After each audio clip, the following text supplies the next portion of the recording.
Esther Haldeman, at 70, had spent 39 years believing that marriage was a partnership of two souls, not three. She was wrong. 3 days after her husband Fred was buried beneath the autumn sycamores behind the covered bridge he had loved all his life, her brother-in-law Clayton filed suit against the will with a lawyer Essie had never met. She wasn't just challenged, she was accused, as if the woman who had poured 39 years into the Haldeman name had suddenly become a stranger with no claim to the home she had kept warm, no right to the kitchen where she had cooked Fred's supper for nearly 4 decades, no standing in the life she had stitched together one patient day at a time. The probate court granted Essie only what Fred's handwritten codicil specifically named, a derelict 1870s covered bridge and the one-room keeper's cabin beside it. A rotting shack and a collapsing bridge, Clayton had said, loud enough for the courthouse hall to hear. Let her have her splinters. But what Clayton had never understood about his quiet older brother was that Fred Haldeman had built his life on things that outlast. The beams of the covered bridge were not wood.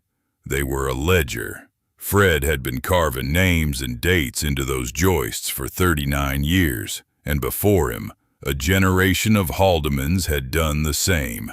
Hidden inside those beams was a truth that would unravel everything Clayton believed about his own name, his own blood, and the land he swore by birthright belonged to him alone. If you've ever been dismissed by family, if you've watched blood relatives hurl accusations at the only person who truly loved the one you loved, if you've stood alone in a courtroom and wondered whether loyalty could be proved with anything more than grief, this story is for you. It is the kind of story that begins with a locked door and ends with a window thrown open to the morning light. Subscribe now, because what Esther Haldeman found when she pulled away that rotting beam siding will make you believe that a true family never needs a blood test, and a real brother is measured in something deeper than inheritance. Welcome to the last chapter. The courthouse in Slatington was small and smelled of old radiator heat and floor polish. Essie had worn her long navy wool coat and her cream turtleneck, her silver-white hair pinned in the low French twist she had worn for decades, her round tortoiseshell glasses catching the fluorescent light. She had not brought a lawyer of her own. She had brought a folder of receipts, a marriage certificate dated 1988, and the quiet dignity of a woman who had taught quilting and home economics to 4 generations of Lehigh County girls. She believed, in some small, foolish corner of her heart, that dignity would be enough. It would not. Clayton sat across the aisle in a tweed sport coat that strained at the shoulders, his florid face bright with anticipation, his thinning gray hair combed over a scalp that had not seen honest sunlight in years. Beside him sat a lawyer in a navy suit, a man Essie had never seen before, a man who had driven in from Allentown that morning and who had already been paid, she would later learn, a substantial retainer.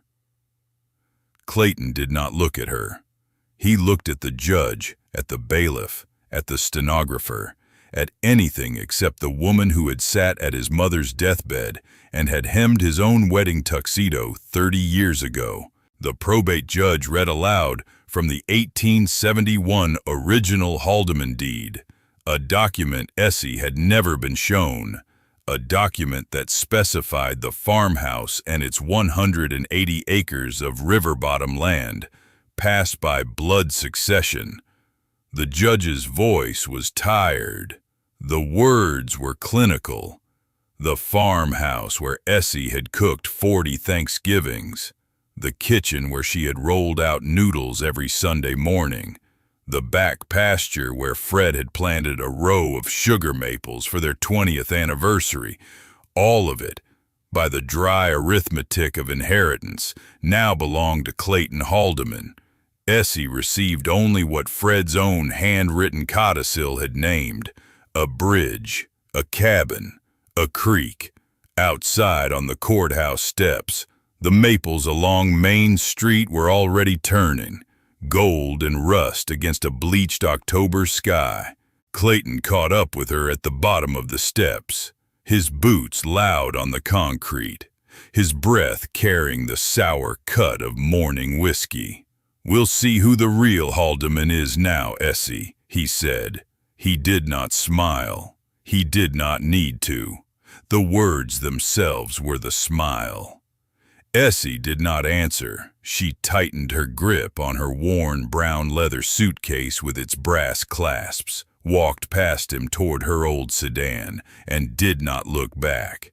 What she did not yet know was that Fred had left her more than splinters. He had left her a language, and the bridge was about to teach her how to read it.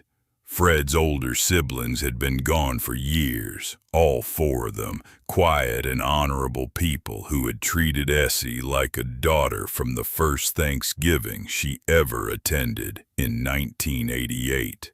They had called her our Essie, and they had meant it. Clayton, the youngest by more than a decade, had never made that shift. He had been, for as long as Essie could remember, the brother who counted what others were given. He had been the brother who calculated.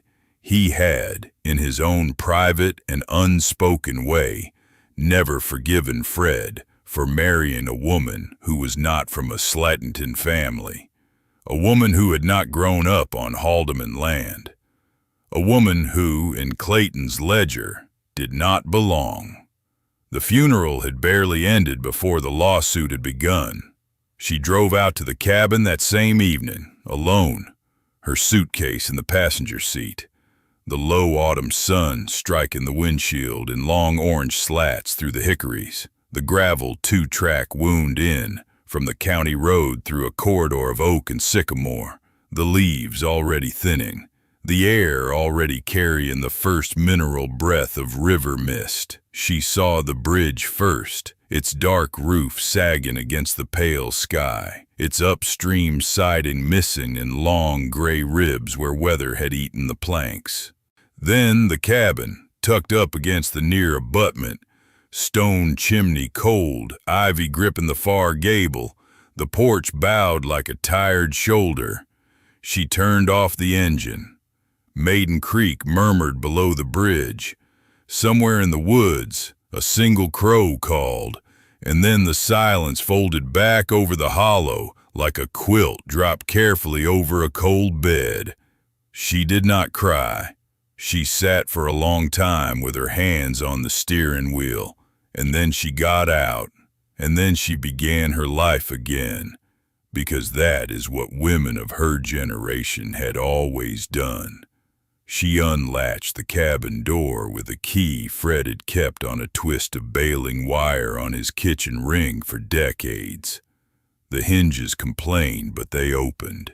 Inside, the air was cold and dry and smelled of pine resin and old wood smoke and the faint sweetness of tobacco from some Haldeman long dead. A single caned rocker sat beside the cold stove. A small pine table stood under the window. On the windowsill, a tin cup with 3 dried goldenrod stems still in it. Placed there, Essie understood, without needing to be told, by Fred himself on some afternoon he had not told her about. She did not move the cup. She sat down in the rocker with her coat still on and her suitcase still at her feet, and she let the silence of the hollow fold around her, and she knew, in the way a woman knows such things in the marrow, that this was not an ending. This was only a threshold she had not yet named. Her quilting circle arrived the next morning with a caravan of pickup trucks and a thermos of coffee. There were 6 of them, all women in their 60s and 70s, and they had known Essie since she had first stood up in front of a 4-H meeting in 1986 and demonstrated the log cabin pattern. They swept the cabin, they stacked firewood, they installed a small electric hot plate, they hung curtains of unbleached muslin over the leaded glass windows. They made up a narrow bed with 3 layers of quilts. There was no phone line. There was no television.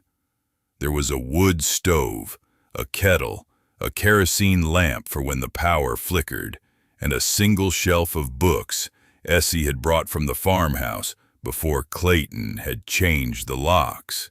On the 4th day, Essie walked into town to pick up a prescription, and she stopped at Maple's Diner for a cup of soup. The diner had not changed in 30 years. Red vinyl booths, a revolving pie case that hummed like a hive, a chalkboard menu above the counter with the same looping handwriting of the owner's late wife, preserved now out of something close to reverence. She sat in a booth by the window with her coat still on and her hands folded around the warm porcelain. In the next booth, just the thin partition between them, 4 men were eating meatloaf and drinking coffee, and one of them was Clayton's oldest drinking buddy, a man named Dell who ran the auto body shop by the tracks. "You see the widow in the woodshed yet?" Dell said, and another man laughed, and a third said, "She'll last one winter, maybe." The laughter was the particular laughter of men who believed they were invisible. Essie did not move. She finished her soup. She paid in cash. She walked home along the shoulder of the county road with her collar turned up, and when she reached the cabin, she sat down at the small kitchen table, folded her hands once, and let exactly 3 tears fall before she put the kettle on. She thought, as the kettle began to rattle, of a sentence her mother had spoken to her long ago in a farmhouse kitchen in Berks County. A woman who couldn't be named out of herself is a woman who has forgotten the needle. Essie had never fully understood that sentence until that afternoon. She understood it now. She would not forget the needle. She would stitch her own name back across whatever cloth the town laid in front of her, one careful cross at a time, and she would stitch it in thread the color of her husband's voice. In the tool shed behind the cabin, half buried under a canvas tarp, she found Fred's plane and his favorite chisel. The plane was a wooden-bodied jack plane, beech-stocked, its blade still sharp, its tote worn smooth by the shape of Fred's palm. The chisel was a 3/4-inch bevel edge with a hornbeam handle. She carried both of them out to the porch that evening, sat down on the sagging boards, and listened to Maiden Creek move over its stones. She remembered the Allentown County Fair in September 1987. She had been 31, a new extension agent, running a quilt appraisal booth in the back of the Home Arts tent. A tall, quiet man in a brown canvas workshirt had wandered in from the livestock barns where he had been, he said, repairing a hay wagon whose running gear had split. He had looked at an 1860s crazy quilt for a long time. He had told her, softly, that the stitching at the corners was the same stitching his grandmother had used. He had asked her name. She had told him. A year and 3 weeks later, they were married in the little white chapel at Washington Crossing. She had worn a simple ivory dress she had sewn herself, with a collar pieced from lace her grandmother had tatted in 1922. Fred had worn a gray suit that did not quite fit him across the shoulders. His older brother Ethan had stood up for him. His older sister Miriam had held the rings. Clayton, who had been 27 that autumn, had stood at the back of the chapel in a borrowed jacket and had not, Essie remembered now, kissed the bride. He had shaken her hand. The handshake had been brief, and his eyes had not met hers, and she had not thought anything of it at the time, because she had been 29 and in love, and she had believed, as young brides believe, that welcome was the default setting of a good family, and that suspicion had to be earned. They had tried, in the early years, to have children. Fred had been tested first, quietly, without fanfare, because that was how Fred did everything. The doctor had used the word infertile, the way doctors use words, with no malice and no softness. Fred had come home, set his cap on the hook by the door, sat down at the kitchen table, taken Essie's hand in both of his own, and said, "I'm sorry, Essie girl. It isn't going to be us." She had wept that night, and he had wept with her, and then they had decided together that if they were not going to have their own, they would have the county's. Essie taught hundreds of girls to quilt, to cook, to balance a household budget. Fred took on teenage apprentices every summer, boys and later girls who wanted to learn how to read old timber, how to set a mortise, how to patch a burr-arch truss so it would hold for another century. They became, between them, the aunt and uncle of half the Lehigh Valley. On the 7th day in the cabin, Clayton's pickup rolled up the gravel 2-track and stopped in front of the porch. He climbed out with a folded piece of paper in his hand and the air of a man doing a charity. "Essie," he said, "I'll take the bridge off your hands. 12,000. Cash. You won't have to winter out here, and I won't have to look at that eyesore from the county road anymore." Essie stood in the cabin doorway with one hand on the frame. She looked at the folded paper, then at Clayton's face, then out past his shoulder at the bridge where her husband had spent the last 40 summers of his life. "No, Clayton," she said. That was all. He pressed, he wheedled, he raised his voice. She did not raise hers. When he finally drove off, gravel spitting from his tires, she sat back down at the kitchen table and wrote the number 12,000 on a slip of paper and then crumpled it and dropped it into the stove. That night, she remembered something Fred had said to her the first winter they were married. They had been standing inside the Maiden Creek Bridge during a snowstorm, and Fred had pointed up at one of the tie beams and said, "I carved the marks where they'll never be painted over. The bridge remembers things the people won't." She had not understood him then. She had thought it was a carpenter's poetry. She had not known it was a will and a map and a key. She understood now that she was going to have to read every beam her husband had ever touched. The next morning, the fog came down off the ridge and filled the hollow like milk poured into a bowl. Essie pulled on her long navy wool coat over the heathered cream cardigan with the wooden buttons, laced her dove gray leather boots, tucked a small aluminum flashlight into one pocket and a carpenter's pencil and a narrow spiral notebook into the other, and walked out across the dooryard toward the bridge. The planks of the approach deck creaked under her boots. She stepped inside the dark tunnel of the bridge, and the creak deepened, the way a church floor deepens when you step past the vestibule. The air smelled of wet cedar and old mud and the faint sweet rot of old pine. She had been in this bridge 100 times in 39 years. She had never truly looked at it. She raised the flashlight now and began.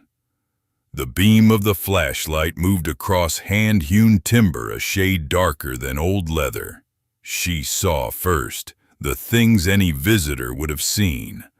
The great burr arch curving above her head, its cord beams trued with pegged mortises, the tie beams running crosswise, holding the walls square against 150 years of wind and snow, the purlins running the length of the roof, notched at every rafter, the floor planks gray with a patina of river damp and boot soles.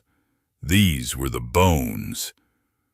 Fred had taught her the names of all of them on a summer Sunday in 1991, and she remembered the lesson the way a girl remembers a catechism. She moved deeper into the bridge, past the first bent, past the second. She did not know what she was looking for. She only knew that Fred had told her once, and she had not listened well enough then. And now she had the rest of her life to listen. The beams were dark with age, but where the weather had not reached them, the grain still showed clean and fine. She ran her fingertips along the nearest tie beam, feeling for the small irregularities her quilter's hands had been trained to notice. She was 2 beams in before she found the first carving. It was shallow, no deeper than a fingernail, the serif's neat as print. She held the flashlight close. FH plus EM, September 14th, 1987. Her own breath stopped. Frederick Haldeman, Essie, September 14th, 1987. The date of the Allentown County Fair. The date he had walked into her quilt appraisal booth and looked at the crazy quilt and asked her name. He had carved it into the bridge within a year. She had never known. He had never told her. She pressed her palm flat to the beam and felt the grain beneath the letters and stood in the cold dark of the covered bridge with her husband's handwriting under her hand and understood that she had been living inside an unspoken poem for 4 decades. She did not move for a full minute. The flashlight beam shook against the beam, and she steadied it with her other hand, and she spoke aloud, just once, into the empty bridge. Her voice was small, but it carried. "Oh, Fred." That was all. Then she straightened, pushed her glasses up her nose with the back of her wrist, and kept walking. She walked on. She found more carvings. Some were in Fred's careful print. Some were older, darker, the cuts weathered soft at the edges. She found initials she did not recognize. She found a date, 1889, carved into the south post of the bridge with an old-fashioned flourish under the numerals. She found a small 6-pointed star, carved into a purlin above her head, and a set of numbers next to it she could not yet read. She found the letters JH 1924 and AH 1937, and a column of dates running down the inside of a cord beam like a chimney flue of years. She wrote in her notebook. She wrote fast. Her hand was cold. When she finally stepped back out into the gray October light and the mist moved around her boots, she understood something that frightened her and thrilled her in equal measure. Whatever Fred had recorded in these beams, he hadn't started with his own life. He had been reading the bridge, and the bridge had been reading Slatington for more than 100 years. She walked back to the cabin, set the kettle on, and picked up the telephone she had just had installed the day before. She dialed the one number she had written in her notebook that morning. Nettie Gresh, director of the Slatington Historical Society, widow, archivist, a woman Essie had known for 30 years from the extension circuit. The phone rang twice. "Nettie," Essie said, when the voice on the other end answered. "I need you to come out to the Maiden Creek Bridge. Bring your ledgers, bring your gloves. I think my husband left me a library." Nettie arrived within the hour in a small green hatchback loaded with leather-bound record books, a portable scanner, 2 flashlights, a pair of cotton archivist's gloves, and a thermos of strong black tea she had brewed. She said, "For the nerves." She was 68, small and sharp-eyed, her gray hair cropped short under a knitted cap. She looked at Essie's notebook, read 3 pages of carvings without speaking, and then looked up with the clear, still gaze of a woman who had, over a long career, learned to recognize the moment a county's ordinary history became a county's extraordinary history. "Essie," Nettie said, "these are record carvings. I've seen 2 others like them in the state, both in Chester County. Bridge-carpenters used them before parish records were reliable. Births, marriages, property transfers, families that didn't trust paper trusted beams." She touched the edge of Essie's notebook. If Fred was adding to this, he was reading the whole line. Essie listened. Her hand, resting on the edge of the kitchen table, was steady. Her mind was already moving ahead of the words. 38 years of teaching girls to read a pattern from a fragment, to guess a finished quilt from a scrap of applique, had prepared her to hear Nettie's phrase the way a translator hears a sentence, in a language she has spent her life learning. The whole line. Fred had been reading the whole line. Of families, of marriages, of property, of decades that had not trusted paper. She set down her teacup. She said quietly, "Then you and I are going to read it with him." They worked for 3 days. Essie's competence surprised even her. Her quilter's eye for pattern, trained across 38 years of teaching girls to recognize a log cabin from a courthouse steps block at 40 paces, saw structures in the carvings that a less patient eye would have missed. She photographed every mark with the small camera Nettie had brought. She cataloged them by beam position, numbering each timber from the east portal to the west. She sorted the marks into categories. Some were date plus initials, the most common, probably births or marriages. Some were single symbols, crosses and stars and the occasional linked ring motif she recognized from Pennsylvania Dutch barn stars. Some were numerical sequences she could not yet decode, long runs of 4-digit figures followed by dashes and shorter figures. On the evening of the second day, she spread her photographs across the cabin floor like a quilter spreads out pieced blocks before laying atop. She knelt on the braided rug and moved them around. She grouped them by style of carving, then by depth of cut, then by the tool that had likely made them. A chisel set against an awl made a different scar. A knife against a gouge made another. She separated the old marks from the new. She found, within the old, at least 4 distinct hands, 4 carvers, 4 generations. She wrote in her notebook, in her neat schoolteacher's print, the words hand 1, hand 2, hand 3, hand 4, and she began the slow work of pairing each hand with a person the parish records already remembered. By the 3rd morning, she could look at a single cut and know, within a decade, when it had been made and by whom. Nettie, watching her, said once, softly, to no one, "She's a natural." Fred knew.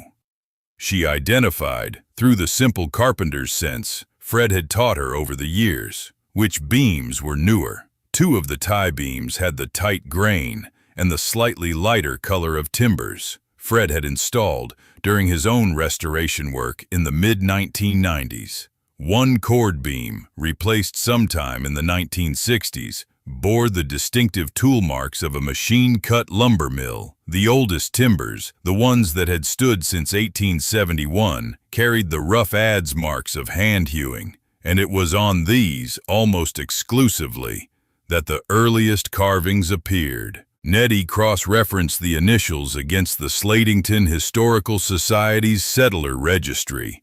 Some matched. J.H. 1889 was almost certainly Jacob Haldeman, Fred's great-grandfather, whose marriage was recorded in the Lutheran Church ledger that year. A.H. 1937 was Albert Haldeman, Fred's father, whose marriage to Ruth Mertz was noted in the county paper. but other initials did not belong to the Haldeman line. They matched the names of other Slatington families: the Koshers, the Greshes, the Yoders, the Mensers, the Beals, a whole tapestry of the village woven into the bridge beams like names stitched along the binding of a community quilt. On the morning of the fourth day, Essie was running her palm along the inside face of the upstream siding, where the weather had stripped away most of the paint and the planks hung in loose gray fingers, when she felt it. A seam, a subtle one, no wider than a thread of light, but her quilter's hand knew seams the way a musician's ear knows octaves. She stepped back. She looked. The siding in this one section, about 3 feet long and 2 feet high, was fitted just a fraction differently from the boards around it. The grain ran the same way. The patina matched. But the edges had been planed, not split. It was a panel, disguised to look like ordinary siding. She called Nettie over. Nettie looked, touched, looked again, and nodded once. "Try it," she said. Essie set her fingers along the bottom edge of the panel and pulled gently at first, then firmly. It came away in her hands as cleanly as a cupboard door on waxed hinges. Behind it, nestled into a small cavity, hollowed out of the beam behind the siding, lay a sealed metal tube, about 2 feet long, the color of a weathered nickel, with a screw cap at one end and a small leather strap threaded through a ring at the other. Nettie inhaled. Essie set the panel on the bridge floor as carefully as if it had been a newborn. She did not reach for the tube. She stepped back instead. She said quietly, "I want Earl Coker here, and Judge Beal, before we open it." Because whatever Fred had hidden behind that panel, Essie understood was not hers alone to open. It was going to need witnesses. It was going to need the kind of witnesses whose names the bridge itself had already recorded. Nettie nodded. She made 2 phone calls from the cabin that afternoon. Earl Coker arrived the next morning in a dusty county pickup with a surveyor's tripod strapped to the bed. He was 62, lean and weathered, his voice low and dry, his hands square and scarred from 4 decades of fieldwork. He had known Fred since they were boys. He shook Essie's hand without speaking and walked straight into the bridge with Nettie, where Essie had left the panel open and the metal tube still untouched in its cavity.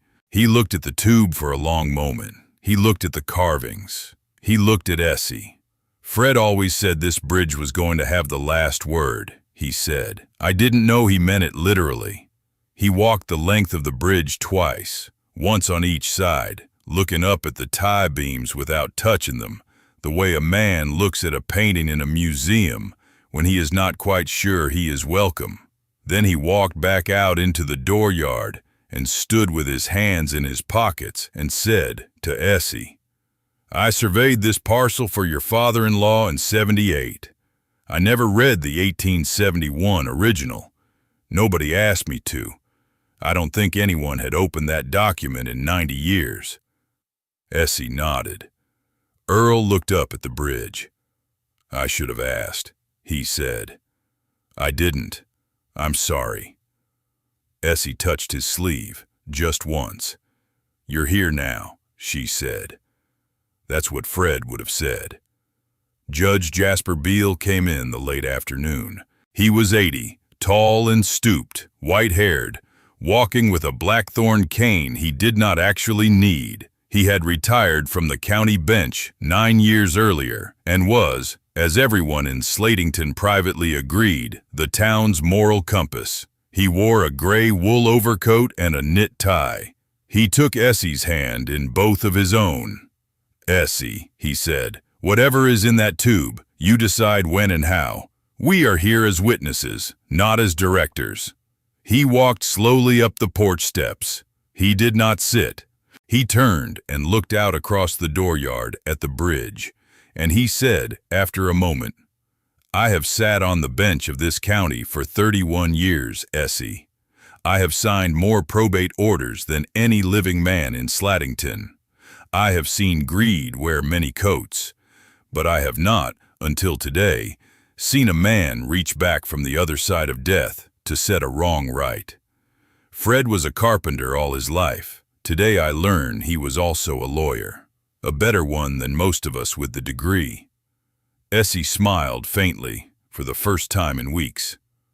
That afternoon, as the four of them walked slowly back across the dooryard toward the cabin, Essie glanced up and saw a pickup truck idling on the shoulder of the county road, perhaps 300 yards away through the thinning hickories. The driver's door bore the faded lettering of Clayton Haldeman Excavation. The engine was running. No one got out. The truck simply sat there, a dark shape against the pale autumn grass, watching. Earl saw it too. He said nothing. He only placed one hand lightly between Essie's shoulder blades and kept walking. That night, Essie did not open the tube. She told the three of them over cups of chamomile tea in the cabin, to read the bridge in order first. She wanted to understand the pattern. She wanted to stand inside the story, the way she had always taught her girls to stand inside a quilt before cutting a single thread. Nettie approved. Earl, who understood patience as a professional discipline, nodded. Judge Beale simply smiled and said, "Take the week you need." On the 6th morning, Essie woke before dawn and dressed in the dark. She pulled on her wine-red corduroy skirt, her cream turtleneck, her cardigan, her coat, her boots. She wrapped a thin wool scarf around her neck. She carried her notebook and flashlight out across the dooryard in the pale pre-sunrise and stepped into the covered bridge one last time as a woman who did not yet know. The wood was beginning to warm, just barely, with the first touch of the east-rising sun through the gaps in the siding.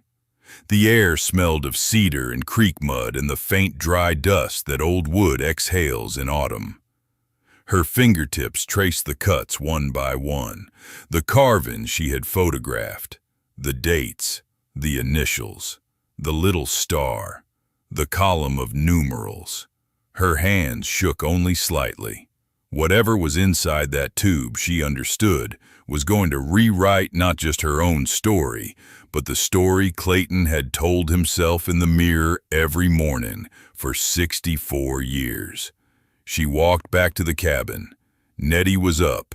Earl was up.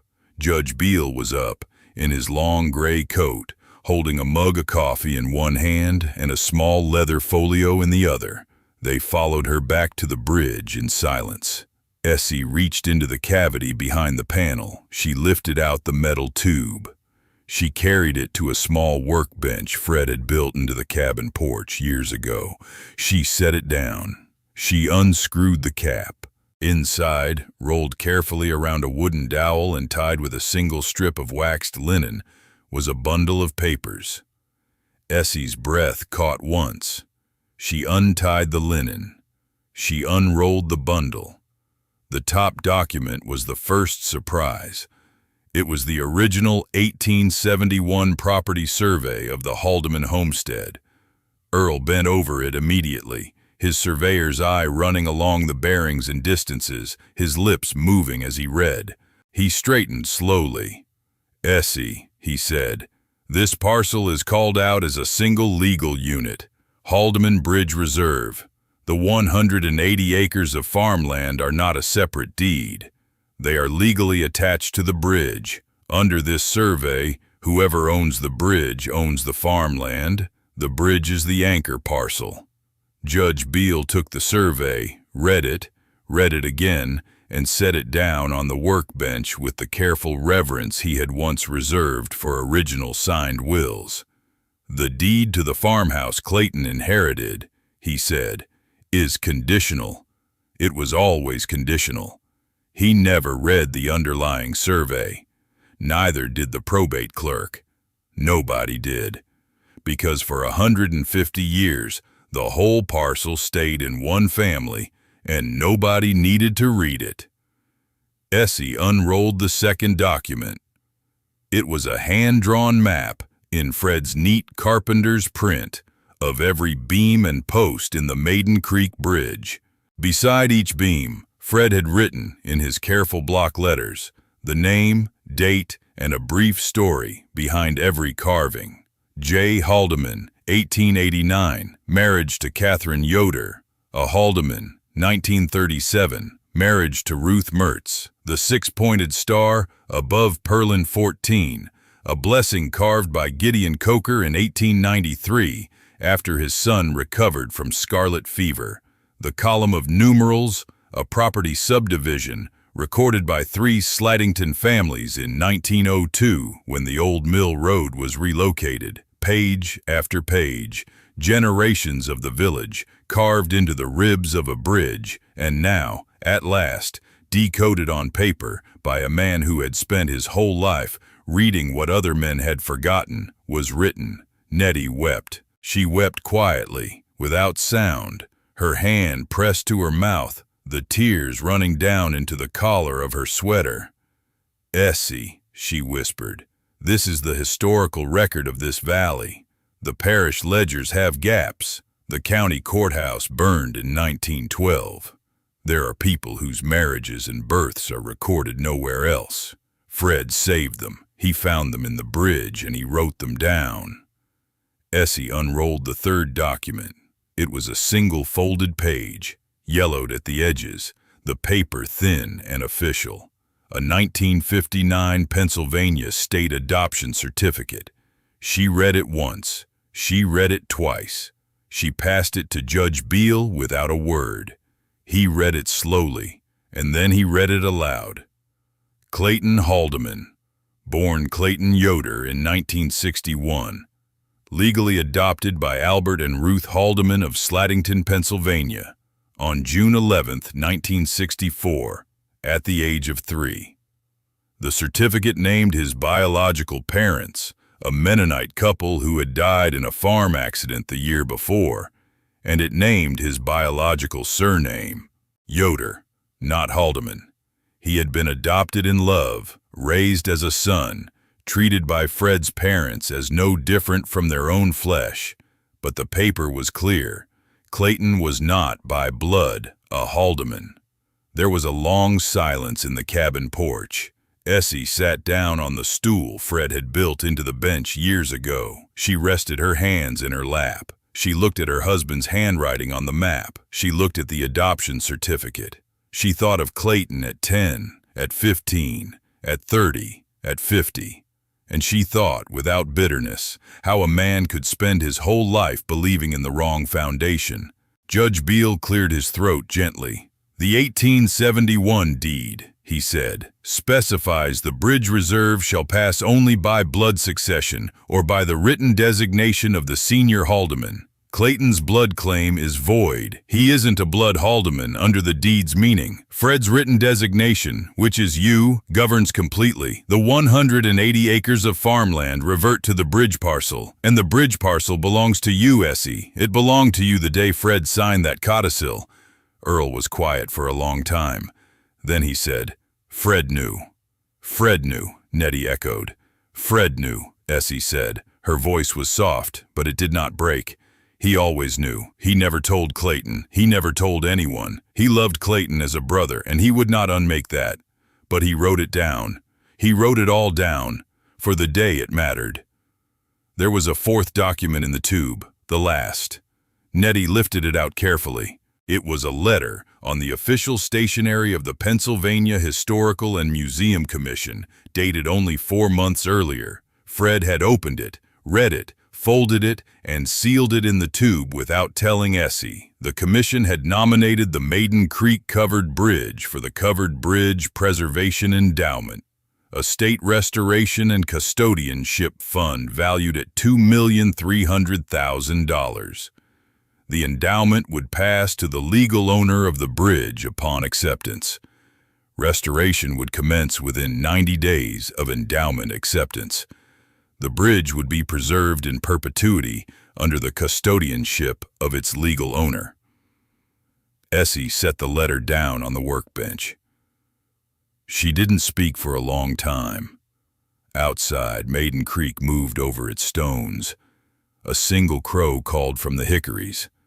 The four of them stood or sat on the porch in the cold, bright October morning, and nobody said anything, because some things could not yet be said. Then Essie reached back into the tube. There was one more envelope, a small one, cream-colored. On the front, in Fred's neat print, a single word, Essie. She held it in her hands for a long moment. She looked up at the three allies standing around her. She said, "I would like to read this aloud. I would like you to hear him too." Judge Beale nodded gently. Nettie set her hand on Essie's shoulder. Earl removed his cap. Essie opened the envelope. Inside was a single sheet of lined paper, folded twice. She unfolded it. She read, "My quiet love, if you are reading this, then I am gone, and you have found the bridge the way I always knew you would. You have a quilter's eye, Essie girl. You always saw the pattern before the rest of us saw the thread. I always knew Clayton would forget the line between want and right. It was not his fault. He was raised in a house where he was loved as a son, but he was always measuring himself against a ruler he could not see. I could never say any of this to his face. He was my brother in every way that mattered, and I would not unmake that, not for the world, not for the bridge, not even for you, but the bridge remembers.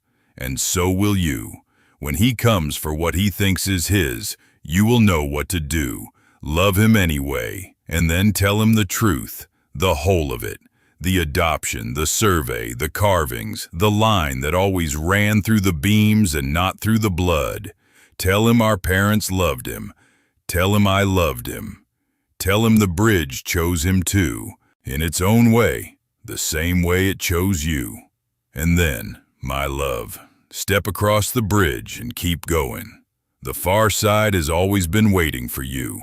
Yours until the last beam falls and after. Fred.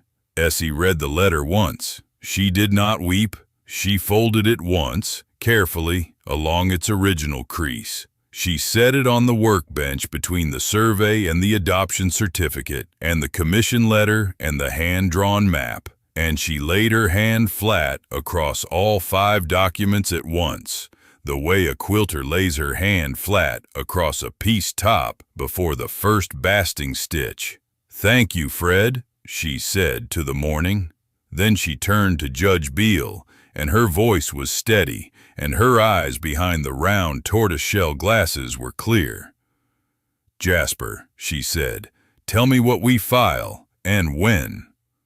Judge Beale filed the survey and the adoption certificate at the county courthouse that same afternoon, with Nettie as historical witness and Earl as surveyor of record.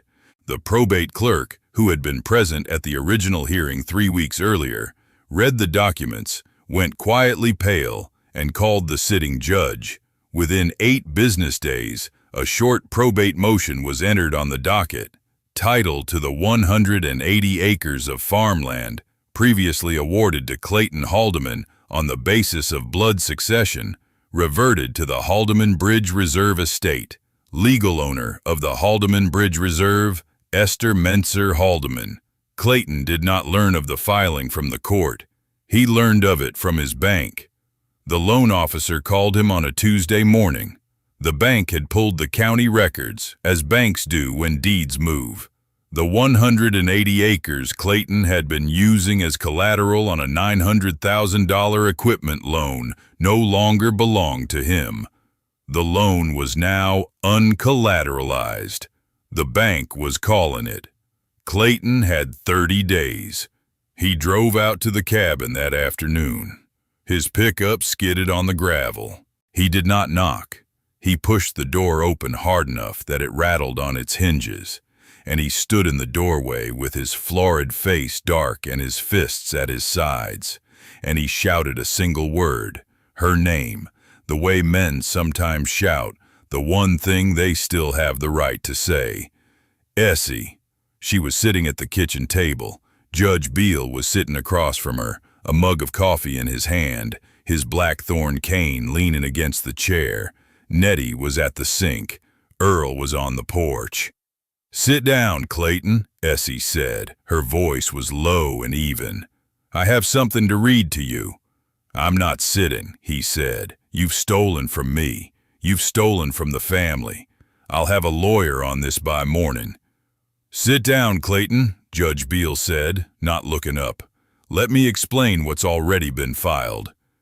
Clayton sat. It was not a surrender. It was only a pause. He sat heavily, his tweed coat bunching at the shoulders, and he glared at the floor. Essie unfolded Fred's letter, folded Fred's east. She read it aloud, all of it, slowly, without inflection, without performance. She read the part about Clayton being his brother in every way that mattered. She read the part about loving him anyway. She read the part about telling him the truth. When she finished, she folded the letter again, along its crease, and set it on the table between them. "He loved you as a brother," she said, "but the bridge remembers." Clayton did not speak. His jaw worked. His eyes moved from the letter to Essie's face, to Judge Beale, and back to the letter. Judge Beale spoke then, gently, laying out the 1871 deed language, the adoption certificate, the survey attaching the farmland to the bridge, the probate motion already granted. He spoke the way a physician speaks when delivering a diagnosis that the patient must carry home and live with. He did not gloat. He did not soften. He simply laid it down, one plank at a time, until the whole floor was built. Clayton stood up. He did not look at Essie. He walked out of the cabin. The pickup coughed to life and rolled back down the gravel two-track. And for a long while after, the four of them in the cabin said nothing at all. The consequences, when they arrived fast, and they arrived in the order such consequences always arrive. The bank called the loan. Clayton could not pay. The excavation company's equipment lot, 2 acres of backhoes and dump trucks and skid steers, went into forced sale within 6 weeks. 2 commercial contracts he had signed for land clearing work on what he had believed was his own farmland collapsed because he could no longer grant the access rights. The larger of the 2 contracts had a cancellation penalty. The penalty alone ate what remained of his operating capital. Clayton Haldeman. Excavation dissolved quietly, without a press release, without a farewell, the way small businesses dissolve when the foundation under them turns out to have been someone else's. Dell, the auto body man who had laughed in Maple's diner about the widow in the woodshed, stopped taking Clayton's calls. So did the others. The booth at Maple's, where they had always sat, stayed empty on Tuesday mornings for a while, and then other men sat there, and nobody remembered. The Slatington Bulletin ran the story on the front page of a Sunday edition. The headline read simply, "Bridge Reveals Hidden History of Haldeman Family." The article did not name Clayton directly. It did not need to.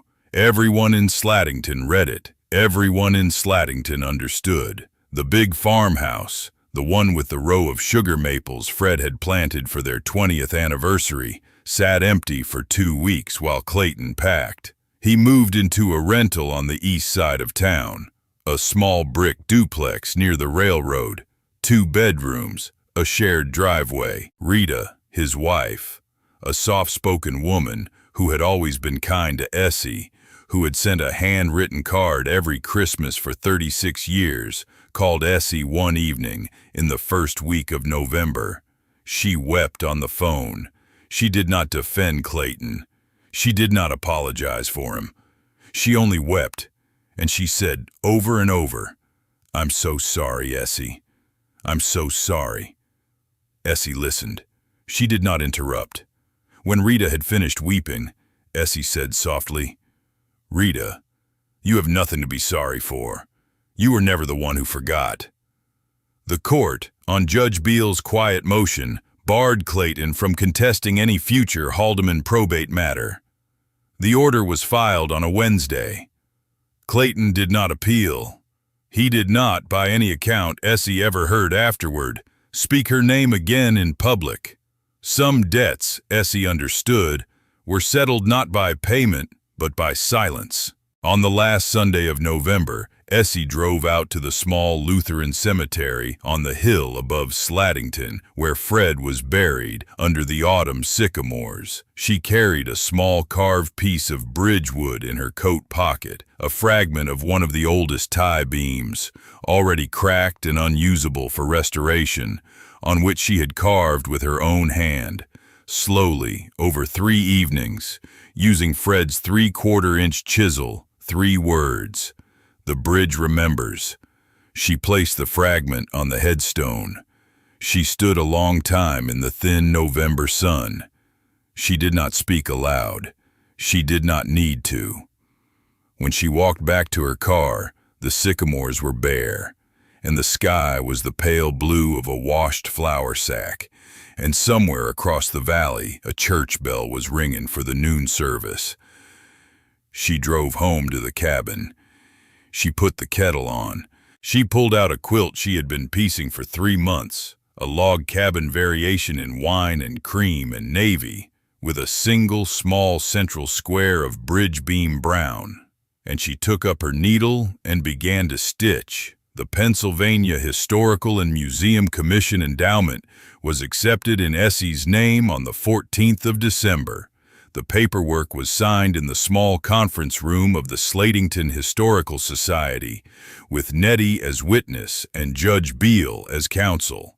The endowment, $2,300,000, was placed into a restricted custodial trust. The trust paid restoration costs, ongoing maintenance, and a modest stipend for the bridge's official custodian.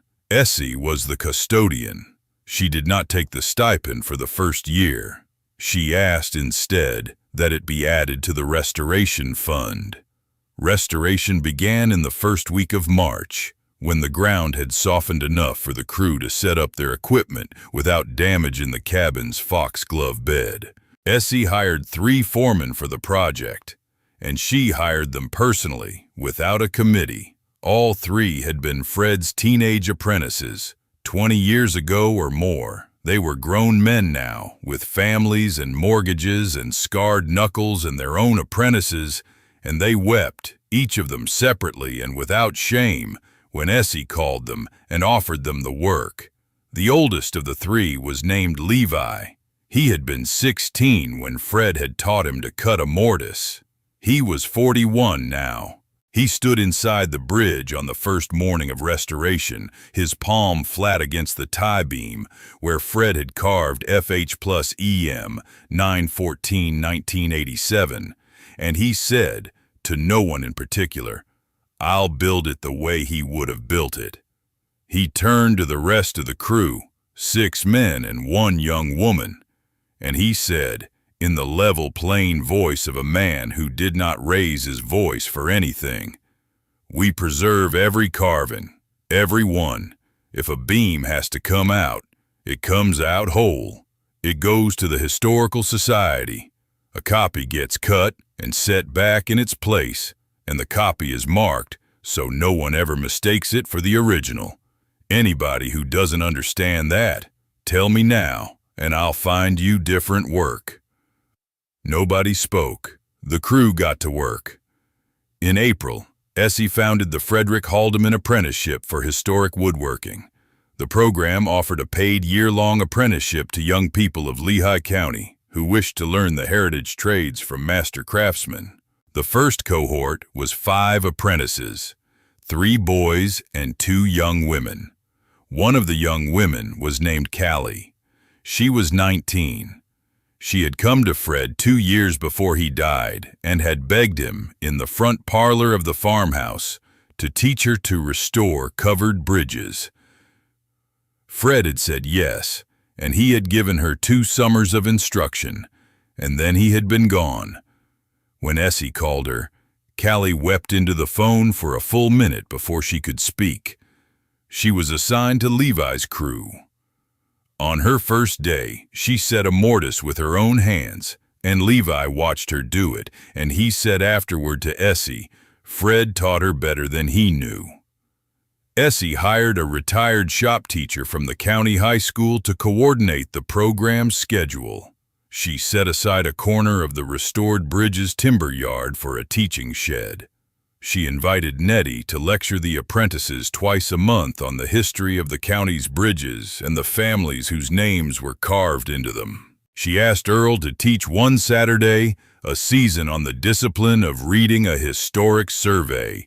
She asked Judge Beale to come once a year and tell the apprentices a single story about what a bridge was for, in the language of a man who had spent his life thinking about what law was for.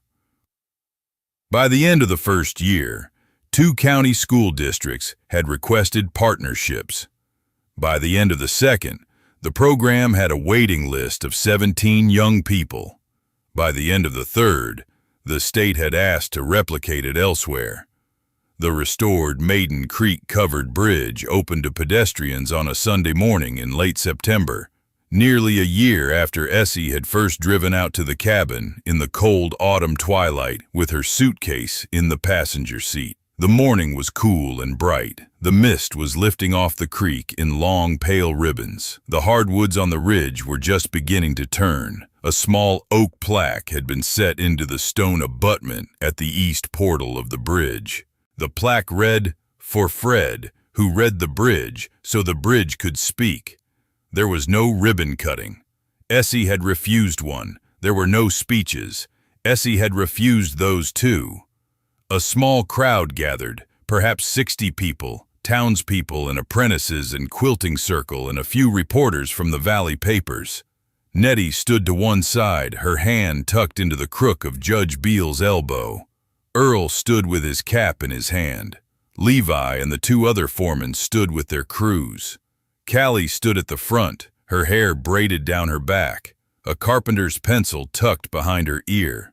Essie stepped out of the cabin in her long navy wool coat, her heathered cream cardigan, her wine-red corduroy skirt, her dove-gray leather boots. Her silver-white hair was pinned in its low French twist. She carried her worn brown leather suitcase with its brass clasps. She carried it because Fred had once told her, early in their marriage, that a person should always carry something when they crossed a bridge, because a bridge was for going somewhere, and a person going somewhere ought to be prepared for whatever waited on the other side.